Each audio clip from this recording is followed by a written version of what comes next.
Уважаемые коллеги, у нас сегодня такая уникальная встреча, наверное. Мы работаем сегодня в округе. Все это действие, которое происходит у нас на территории округа. Вчера мы были в Мегионе, сегодня в Пытьяхе, завтра будем в Сургуте в институте. С циклом просветительских мероприятий.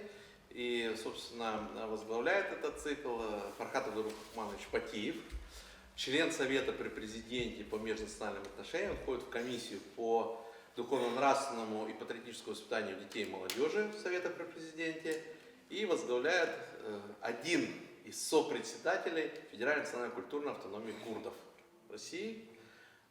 И мы решили, что у нас крайне редко, наверное, в Сургуте первый раз, потому что кто-то из членов президентского совета, решили, что интересно будет в данном случае в формате общения, да, то есть мы там не лекцию, ничего, почитать, рассказать, Фархат Абдурахманович расскажет о своей работе, в том числе в комиссии недавно было как раз заседание комиссии, да, ничего не будет, да.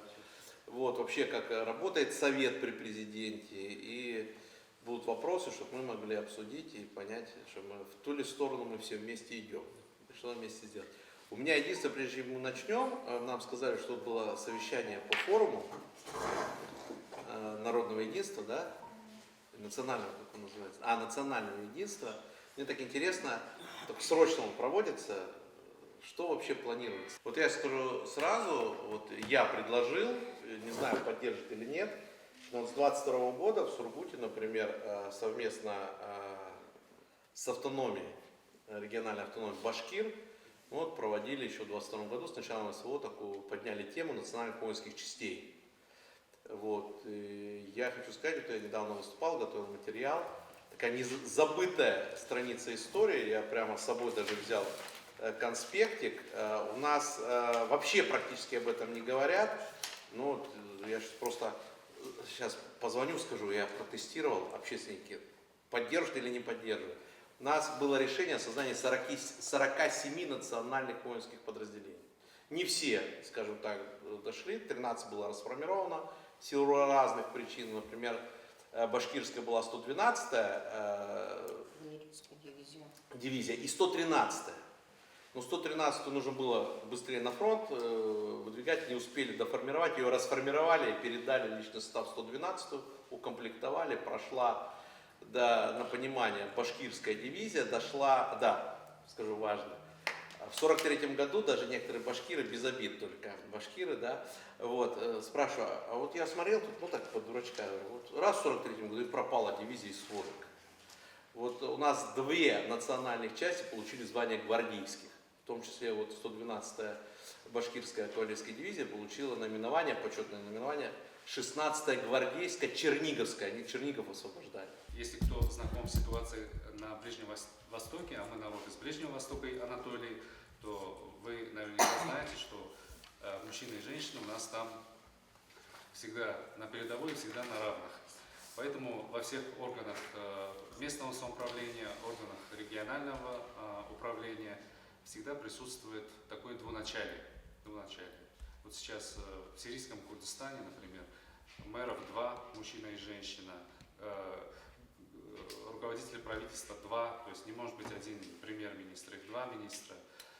И так на уровне сопрезидентства, то есть не может быть один глава региона, их всегда 2, в судах всегда 2, мужчина и женщина, есть армия мужская, армия женская, и так на всех уровнях, начиная с обычной общественной организации, вплоть до органов государственной власти, всегда присутствует такое равное участие мужчины и женщины. Это немножко отражает суть, философию жизни этого народа, и я думаю, что это правильно, когда народные традиции, они отражаются в том числе и во всем, что мы делаем, потому что мы обогащаем смыслом то, чем мы занимаемся. По крайней мере, с точки зрения курдов, это выглядит так.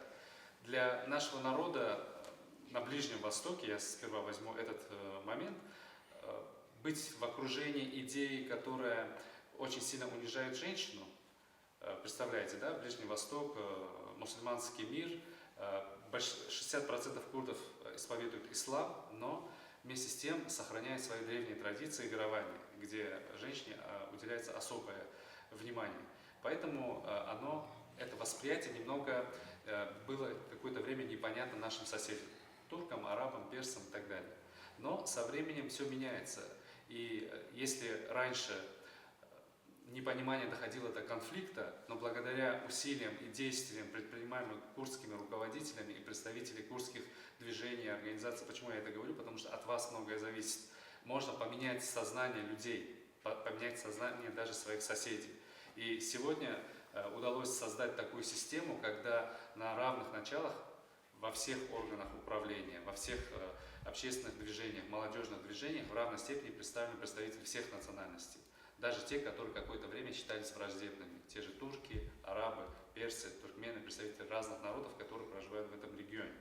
Благодаря чему? Благодаря вот этой гибкости подхода, потому что мы понимаем, что прежде всего перед нами стоит человек.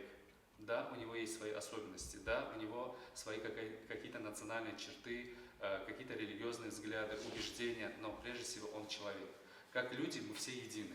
Просто мы отличаемся тем, что у каждого из нас своя история возникновения. Возникновение рода, возникновение семьи, возникновение национальности. И когда мы выстраиваем систему, учитывая наши национальные особенности, то, как мы возникли, и учитывая и уважая историю своего народа, мы учимся также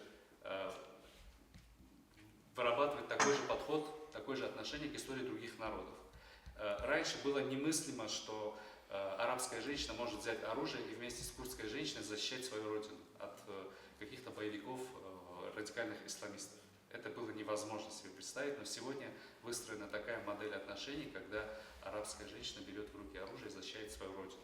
Для курдов это нормально. Мужчина и женщина, они всегда исторически, еще со времен глубокой древности, в письменных источниках мы видим в записях Ксенофонта о том, что в горах греки вынуждены были обходить курдистанские горы, потому что там мужчины и женщины не пропускают нас в сторону. Они же шли на Индию, они не пропускают нас, и мы вынуждены огибать эту территорию.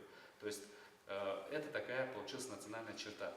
Но вместе с тем, благодаря такой слаженной и продуманной работе, удалось выработать новую модель взаимоотношений между людьми, когда уважается и убеждение, религиозное убеждение, этническая особенность каждого народа, и это, наоборот, сплотило общество. И когда в таких ситуациях возникают крупные войны, конфликты, такое общество может и готово защищаться. На протяжении последних 4 лет нам приходится активно ездить по всем регионам России, проводить серию мероприятий. Это не только просветительские мероприятия, мероприятия культурного содержания также проводим в регионах. Мы встречаемся с огромным количеством молодежи, студентов, мы обращаем на них внимание. Вот в ВМК Курдов мы обращаем внимание именно на деятельность. Наша сфера – это в основном дети и молодежь. Но дети старшие классы и молодежь. И вторая причина, почему мы обращаем внимание на это, я являюсь членом комиссии по вопросам патриотического и духовно-нравственного воспитания детей и молодежи. Комиссия регулярно собирается, обсуждает различные вопросы. И чтобы быть на комиссии полезным человеком, нужно ездить и смотреть, чем живет наша молодежь. Геннадий Сергеевич Наркаев. Меня знают как сын мордовского народа, я уже представился. Но если взять в целом, да, мы здесь в городе и в Ханты-Мансийском округе в целом совместно с Домом НКО, администрацией нас курируют. И если сказать по поводу наших общих мероприятий, в городе не первый год, уже, наверное, традиционно мы проводим фестивали национальных культур, где все сообщества выставляют свои площадки, свои песни, культуру, кухню свою предоставляем на сценах, и гостей принимаем и так далее. Я являюсь самым активным лидером башкирского движения города Сургута и в целом Хмао-Югры. И вот присоединяюсь к словам Геннадия Сергеевича, действительно при поддержке администрации города Сургута, при поддержке Дома НКО мы действительно работаем. Работаем именно сейчас, я свое направление в 2 словах хочу рассказать. Будучи как учитель, Я несколько лет подряд веду воскресную школу по изучению родных языков. То есть человек, который должен знать историю и защищать историю, страну, должен, наверное, прежде всего знать историю своей семьи. История своей семьи с чего начинается? Начинается с мамы, папы, с родного языка, с родной истории, о родных героях, о родной культуре, о родной истории. И вот когда мы заселялись вот в этот дом НКО, я, наверное, одна из самых первых сюда приводила учащихся. Учащихся у нас было достаточно много для того времени, 30, 35, 40. И мы вот здесь я проводила интегрированные уроки. Здесь еще экрана не было. И тогда у меня мечта появилась. Вот нас много, мы уже друг друга хорошо знаем, мы как единая целая семья. Вот мы все друг друга знаем, да? И у меня вот мечта, какая мечта? Когда-нибудь сюда привезти, сколько возможно детей. Детей каких? Детей, которые уже осознанно подходят к пониманию защиты нашей страны, да, вот, ну, патриотизм, дух и т.д. и т.п. Посадить, и каждый народ, ну, там, показал бы, как сказать, презентацию о своих героях. Например, мы, генерал Шаймуратов, Минагалиш Шаймуратов, да, Шаймуратове. Например, вы. То есть мы друг о друге, о наших, то есть каждый бы знал хотя бы одного героя, чтобы понимать, чтобы вот это подрастающее поколение, когда бы садились за круглый стол, и они могли бы диалог держать. У вас вот такой герой, а у нас вот такой герой. А за что получил такое звание, понятие, как герой, да, звание? Вот я бы вот это бы хотела, я уже сколько лет говорю, но никак не могу осуществить вот эту вот мечту. И по СВО, конечно, много чего могу сказать. Хотел именно по языку сейчас, вот Да. в конечном итоге, да. Помимо этого, параллельно я руководитель Центра социальной и культурной адаптации и интеграции иностранных граждан, НКО, да, тоже региональная наша. Вот. И в недавних проектах при поддержке администрации мы взяли грант, в общем, и целью этого всего было как раз изучение русского языка в школах. Учитывая, что дети иностранных граждан также с родителями присутствуют здесь у нас, пытаются как-то приобщаться к российскому обществу, и у всех было такое непонятное видение, как вот дети будут приобщаться в школах с русскими. Мы аккредитовывались, в общем, через департамент образования, зашли в общеобразовательные школы, поставили педагогов, которые обучали именно. А у вас в основном представители каких национальностей вы обучаете? С Кавказа или Средней Азии? И Средней Азии. В общем, в основном Средней Азии, да, потому что преимущественное большинство, подавляющее их, приезжие в рамках трудовой миграции. Вот. Они, когда у меня от пола отжиматься, говорю, вы от родной земли силу качаете. Хотя родная земля у тебя, может, в Средней Азии, но земля-то у нас одна, родная.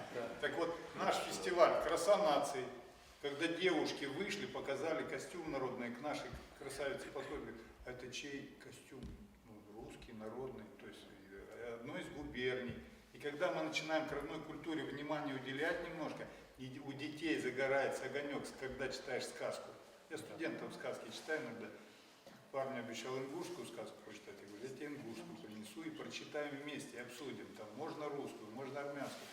В каждом сказочном вот этом сюжете есть мудрость зашита, которую можно в душе детские эти зернышки посеять, они пойдут дальше. Так вот, исходя из того, что мы начинаем с детьми, убираем мусор сначала, садим деревья вместе. Когда наши дети писали за ленточку письмо солдату, там шоколадки и прочее вкладывали, у нас родился фестиваль совместно с Союзом отцов Сургута и историческим парком «Россия. Моя история» «Рубеж». Уже 20-25 в этом году мы 3-й раз его сыграли, и туда уже подтянулись люди, которые там, кто свечи, кто везет гуманитарку, там, библиотеки, там письма писали, там какие-то поделочки делали. То есть вот мир собрался, потому что беда у нас одна на всех, и победа будет одна на всех. СВО, как никому другому, для меня это своего рода немножко больная тема. Больная в том плане, что мне брат там в данное время, у меня сын 1 год и 7 месяцев находился там, слава Богу, благодаря Всевышнему вернулся жив, здоров, кавалер 4 орденов. Племянник у меня недавно ушел. Еще один родственник, зять Гульсера Камиловны, тоже там в данное время, да и многие мои родственники. Я однажды собрался, пошел в военкомат. Вот такую небольшую историю расскажу. И сыну сказал: держись, я скоро вернусь, я скоро к тебе приеду. А он мне сказал: отец, надежный тыл нам нужен. Надежный тыл нам нужен. Пока вы здесь, мы здесь чувствуем себя хорошо. Но от вас будет необходимо, когда вот это, когда вот это, когда вот это. Когда он вот эту все фразу мне сказал, у меня появилось, знаете, не знаю, какой-то... Я сам по себе патриот именно в России. Но чтобы быть патриотом, не обязательно быть русским.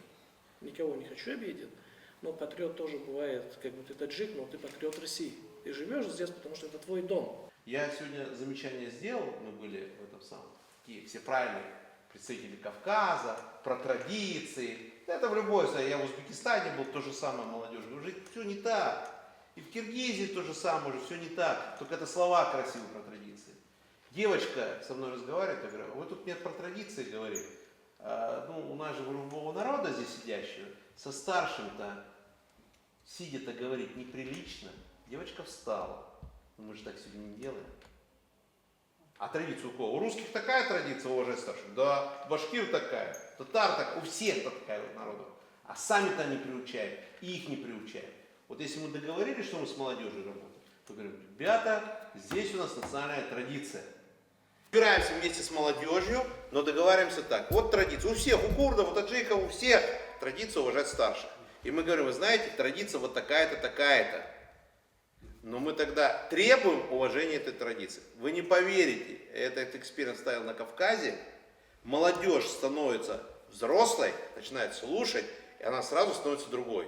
Потому что они чувствуют, что мы часть культуры. Они просто пришли послушать, потусоваться. Мы заканчиваем. Уважаемые коллеги, на этом наша встреча завершается. В послесловии хотелось бы сказать несколько моментов отметить. Защита языка, сохранение языка – это долг каждого из нас. Все, кто из нас возглавляет или является членами национальных организаций, это наш долг. Поэтому это бремя, ответственность, которая ложится на нас. Второй момент, нужно обращать внимание, чем живет современная молодежь. Молодежь находится в цифре. Поэтому если мы хотим защитить родной язык, нам нужно присутствовать в цифре. Люди живут в телефонах. Они не читают книги, они смотрят то, что в телефоне. Если вот вы сделали предложение, да, по поводу сохранения башкирского языка, мордовского языка, если у вас не будет предложений на мордовском языке, тех же игр, тех же увлекательных передач, программ, шуток, из всего того, что есть в цифре, которые молодежь смотрит в ТикТоке, в Инстаграм и так далее, тогда сохранить язык не получится, потому что это современная тенденция. Сохраняются те языки, которые будут присутствовать в цифре в том числе. Это новые отношения у нас возникли в обществе. Этот момент учитывайте. Если мы организовываем курсы, вот мы раньше проводили, я сам преподавал на протяжении длительного времени курдский язык для и курдов, и не курдов, всех, кто хотел изучать курдский язык. Эффективность была одна. Другое дело, когда мы открыли школу виртуальную, электронную. На YouTube-канале есть наш канал, и там уже тысячи, десятки тысяч людей постоянно смотрят, слушают, у них есть возможность прокручивать назад, что-то непонятно еще раз посмотреть, повторно посмотреть, 100 раз посмотреть. Тогда у них больше шансов выучить язык. И вы потратите меньше времени на то, чтобы тратить силы и энергии, и у вас будет возможность сохранить свой родной язык. Обращая внимание на цифру. Это очень важно. В современном мире это очень важно. Еще было предложение по поводу игр. Мы, к сожалению, многие народы утратили свои национальные игры. Но это как раз то, что может нас объединить, то, что может нас сближать. Это очень прекрасно, когда представитель кавказского народа играет в русские игры. Представитель русского народа играет в кавказские, среднеазиатские игры. Игр очень много. Это тоже часть нашей культуры. Культура не ограничивается только языком. Язык – это основа. И вместе с тем, помимо языка, есть танцы, есть театр, есть игры национальные. То есть есть много всего, что из себя представляет культура того или иного этноса.